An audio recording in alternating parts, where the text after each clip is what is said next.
কারো দলীয় কারণে কারো উপরে কোনো হামলা চলবে না, এটা বন্ধ করতে হবে।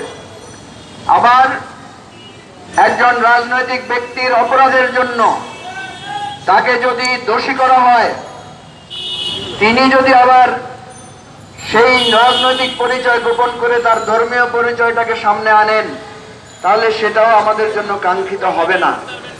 সেই জন্য আপনারা জানেন যে বাংলাদেশের প্রধান বিচারপতি ছিল সুরেন্দ্র কুমার সিনহা। উনি একজন সনাতন ধর্মের লোক, কিন্তু তাকে যে খারাপভাবে অপমান অপদস্থ করা হয়েছে, তাকে যেভাবে বাংলাদেশ থেকে তাড়িয়ে দেওয়া হয়েছে, অপমান অপদস্থ করে, নিগৃহীত করে, মেরে ধরে, সেদিন কিন্তু আমরা দেখি নাই যে কেউ বলেছেন যে উনি হিন্দু ধর্মের লোক, উনার জন্য কোনো সমাবেশ বা কিছু হতে আমরা দেখি নাই। কারণ তখন উনি ছিলেন শেখ হাসিনার বিরাগভাজন।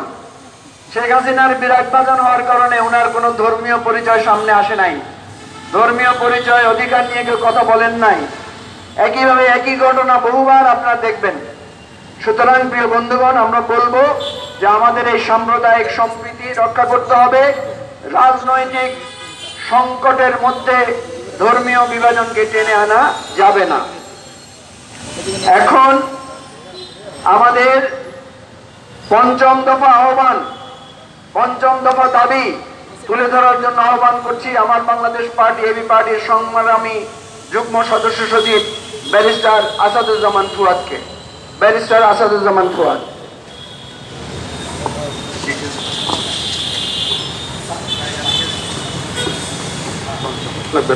বিসমিল্লাহির রহমানির রহিম।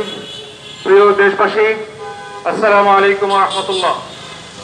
আমরা শুরুতেই আজকে জুলাই আগস্ট গণ অভ্যুত্থানে যে সকল শত শত হাজার হাজার তরুণ যুবক শিক্ষার্থী সারা বাংলাদেশে জীবন দিয়েছেন, যে সকল নিরপরাধ নাগরিক 6 থেকে 7 জন শিশু বাচ্চা সহ যারা ছাদে খেলতে খেলতে এই ফ্যাসিবাদী আওয়ামী রেজিমের গুলিতে বুলেটবিদ্ধ হয়ে মারা গেছেন, যেই সকল পথিক পথ চলতে চলতে স্নাইপারের বুলেটে বিদ্ধ হয়ে জীবন হারিয়েছেন, যেই সকল শত শত নাগরিককে নাম পরিচয়হীন অবস্থায় ডিএনএ আইডেন্টিফাই করবার আগেই রায়ের বাজারের বুদ্ধিজীবী গোরস্থানে শত শত বেওয়ারিশ লাশ হিসাবে গণকবরে দাফন করা হয়েছে, যাদের যে সকল শত শত লাশ এখন বিভিন্ন মেডিকেল কলেজের মর্গে পড়ে আছে, যাদের হুঁশ নাই, পরিচয় নাই, পরিবার পরিজন জানে না, সেই সকল শত শত হাজার হাজার দ্বিতীয় মুক্তিযুদ্ধের শহীদদের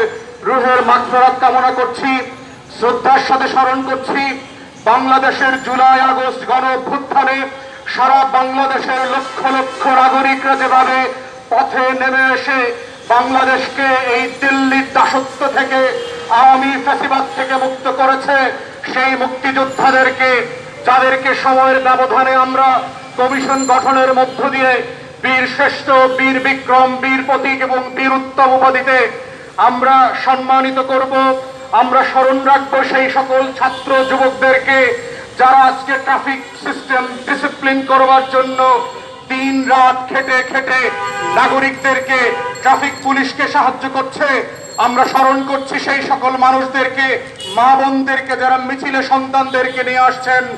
আমরা জাতি হিসাবে খুবই গর্বিত এবং মনে করিয়ে দিতে চাই, আজকের এই গণ অভ্যুত্থানের মধ্য দিয়ে বাংলাদেশ 2024 সালে চিনতে শিখেছে এই রাষ্ট্রের স্বাধীনতার শত্রু কারা, বাংলাদেশের সার্বভৌমত্বের শত্রু কারা, বাংলাদেশের জাতীয় স্বার্থের শত্রু কারা, বাংলাদেশকে যারা সিকিমের মতো দাসত্বের শৃঙ্খলে বাঁধতে চায় তারা কারা, বাংলাদেশকে নতুন করে স্বাধীন করবার বীর সেনানী কারা।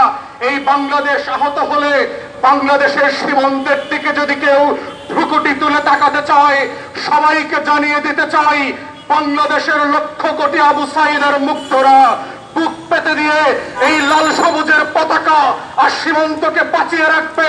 কোন শত্রুর কাছে বাংলাদেশ দস্তখত দেওয়া হবে না, হয় নাই, ভবিষ্যতে হবে না। তাই আমরা পরিষ্কার করে শত্রুদেরকে মনে করিয়ে দিতে চাই, যারা এখনো ষড়যন্ত্র করছেন, যারা এখনো মনে করছেন আগস্ট এবং জুলাই বিপ্লবের পরাজিত আল রাজাকার এবং আল বদর আওয়ামী হানাদারদেরকে পিছনের দরজা দিয়ে ক্ষমতায় আনবেন, মাইনরিটিদের ব্যানার দেখিয়ে আওয়ামী লীগকে সুসংগঠিত করবার ষড়যন্ত্র করছেন। আপনাদের কোন ষড়যন্ত্র বাংলাদেশের মানুষ মেনে নেবে না। আমরা খুব পরিষ্কার করে বলতে চাই, যেই গণ অভ্যুত্থানে সারা বাংলাদেশ লাল সবুজের পতাকার নিচে একাকার হয়ে গেছে। কোন দিল্লির মসনদ থেকে দস্তখত দিয়ে কোন দলকে, আওয়ামী রাজাকারদেরকে এই দেশের মানুষ আর মেনে নেবে না, জান দেবে, রক্ত দেবে। অতএব সেই জাতীয় শত্রু মৃত্যুর জায়গা থেকে আমরা দেশবাসীকে বলছি, আমরা রাজপথে যেভাবে ছিলাম সেইভাবে থাকবো। এই গণ অভ্যুত্থানের মধ্য দিয়ে যেই মুক্তিযুদ্ধের নতুন সরকার গঠিত হয়েছে, আমরা তাদের পাশে আছি, থাকবো, তাদেরকে প্রয়োজনে সমালোচনা করব। কিন্তু এটা বলতে হবে, বুঝতে হবে, এই সরকারকে ব্যর্থ হতে দেওয়া যাবে না। এই সরকার ব্যর্থ হওয়া মানে দিল্লির দাসত্ব সফল হওয়া। এই সরকার ব্যর্থ হওয়া মানে হচ্ছে আওয়ামীর মতো ফ্যাসিবাদ ফিরে আসা। এই সরকার ব্যর্থ হওয়া মানে শত শত শহীদের লাশের সাথে বেইমানি করা। তাই আমরা বলতে চাই, এই সরকারকে সফল হইতে হবে। আমরা সমালোচনা করবার পাশাপাশি আমাদের দলের পক্ষ থেকে আমরা আজকে 11 দফা প্রস্তাবনা এবং প্রত্যাশার কথা বলছি। অন্তর্বর্তীকালীন সরকারকে বলছি, ডিসাইসিভলি স্বাধীনতার পক্ষে, সার্বভৌমত্বের পক্ষে, লাল সবুজের পতাকার পক্ষে, শহীদ আবু সাইদ আর মুক্তের রক্তের পক্ষে সিদ্ধান্ত নেবেন। ছাত্র জনতার বিপ্লবের বিপক্ষে যদি কোনোভাবে আপনারা অবস্থান নেন, আমরা আবার রাস্তায় নেমে আসবো। আমাদের আবু সাইদরা আবার বুদন খুলে বুলেটের সামনে, ট্যাঙ্কের সামনে দাঁড়াবে। রক্ত দিয়ে লাল সবুজের পতাকাকে আবার রক্ষা করা হবে। কোন শত্রুকে বাংলাদেশ ছেড়ে দেবে না, বিক্রি করা হবে না। বেঈমানদের হাতে এই মানচিত্র বর্গা দেওয়া হবে না। তাই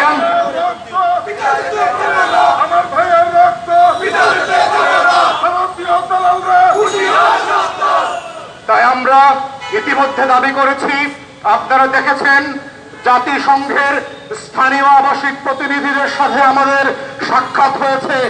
এবি পার্টির পক্ষ থেকে আমরা জাতিসংঘকে বলেছি, বাংলাদেশে জুলাই এবং আগস্ট মাসে যে ইতিহাসের নৃশংসতম গণহত্যা হয়েছে, যে শত শত হাজার হাজার মায়ের বুক খালি করা হয়েছে, এটার বিচার করতে হবে এবং সেটা জাতিসংঘের নেতৃত্বে।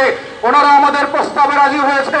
আমরা বলেছি, মানবাধিকার এবং গণতন্ত্রের সকল শক্তিকে, অ্যামনেস্টি ইন্টারন্যাশনাল, হিউম্যান রাইটস থেকে শুরু করে পশ্চিমা বিশ্বের যে গণতান্ত্রিক শক্তিগুলো আছে, সবাই মিলে জুলাই এবং আগস্টের গণহত্যার বিচারের একটা আন্তর্জাতিক গ্রহণযোগ্য কমিশন করতে হবে। ঠিক একইভাবে আমরা তত্ত্বাবধায়ক সরকারকে বলছি, জাতিসংঘের নেতৃত্বে যে তদন্ত কমিটি হবে জুলাই এবং আগস্ট গণহত্যার বিচারের জন্য, এটাকে সর্বতভাবে আমাদেরকে এবং আপনাদেরকে সাহায্য করতে হবে। কারণ এই গণহত্যার বিচার না হওয়া মানে হচ্ছে বাংলাদেশের শত্রুরা আবার ক্ষমতার মসনদে ফিরে আসা। সেটা আমরা কোনোভাবে হতে দেব না। শহীদ আবু সাইদদের রক্ত পিতা যেতে পারবে না, মুক্তের রক্ত পিতা যেতে পারবে না। তাই দেশবাসীকে বলবো, সতর্ক থাকেন, ঘরে ফিরে যাওয়ার কোনো সুযোগ নাই। প্রতি বিপ্লবের ষড়যন্ত্র পাড়ায় মহল্লায় দেখতে পাচ্ছি। পিছনের দরজা দিয়ে আওয়ামী বেঈমান গাদ্দার রাজাকারদেরকে, আওয়ামী হানাদার এবং আওয়ামী আলবদরদেরকে আবার এই মুক্তিযুদ্ধের শত্রুদেরকে ক্ষমতায় ফিরিয়ে আনার চক্রান্ত হচ্ছে। আমরা কোনোভাবে এই চক্রান্ত সফল হতে দেব না। তাই আপনারা এবি পার্টির আহ্বানের সাথে থাকবেন, রাজপথে থাকবেন, সতর্ক থাকবেন। মিছিলে, স্লোগানে, প্রতিবাদে রাজপথ গরম করে রাখতে হবে। আমরা যেন সফল না হই, এই ষড়যন্ত্র ব্যর্থ হতে দিতে হবে। আমরা সফল হওয়া মানে বাংলাদেশ সফল হওয়া, বাংলাদেশের লাল সবুজের পতাকা নিরাপদ থাকা। এই আহ্বান রেখে আমার বক্তব্য এখানে শেষ করছি। সবাইকে অসংখ্য ধন্যবাদ।